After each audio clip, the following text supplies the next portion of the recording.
மதுரை ஈச்சநேரியில் காவலர் எரித்துக் கொல்லப்பட்ட வழக்கில் ஒருவரை போலீசார் சுட்டு பிடித்திருக்கிறார்கள். முக்கிய செய்தியாக பார்த்து கொண்டிருக்கிறோம்.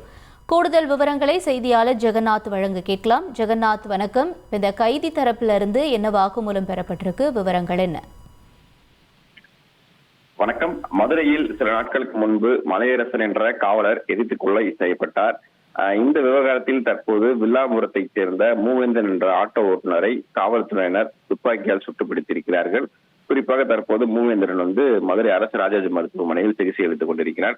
அவர் விசாரணை நடந்த போது பாத்தீங்கன்னா ஆட்டோவில் காவலர் சவாரி சென்ற போது ஏற்பட்ட பழக்கத்தில் இருவரும் சேர்ந்து பெருங்குடி அருகே பைபாஸ் சாலையில் ஓரம் அந்த காட்டுப்பகுதியில் மது அருந்தி கொண்டிருந்த போது காவலர் மலையரசரிடம் பணத்தை பறித்த போது ஏற்பட்ட வாக்குமூலத்தின் காவலரை தலையில் அடித்து ஆட்டோ ஓட்டுநர் கொலை செய்து விட்டதாகவும் பின்னர் எரித்து பெருங்குடி அருகே வீசி சென்றதாகவும் தெரிய வந்திருக்கிறது.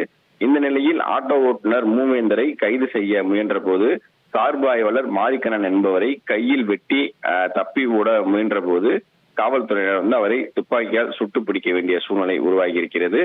தற்போது அவரை கைது செய்து இருக்கிறார்கள். இதனை அடுத்து தற்போது மூவேந்தர் மதுரை அரசு ராஜாஜி மருத்துவமனையில் சிகிச்சைக்காக அனுமதிக்கப்பட்டிருக்கிற நிலையில் காயமடைந்த சார்பு ஆய்வாளர் மாரிக்கண்ணனுக்கும் தற்போது மருத்துவமனையில் சிகிச்சை அளிக்கப்பட்டு என்பது குறிப்பிடத்தக்கது. விவரங்களுக்கு நன்றி ஜெகநாத். தந்தி டிவியை உங்கள் கேபிள் டிவி ஆபரேட்டரிடம் இலவசமாக கேட்டு பெறுங்கள்.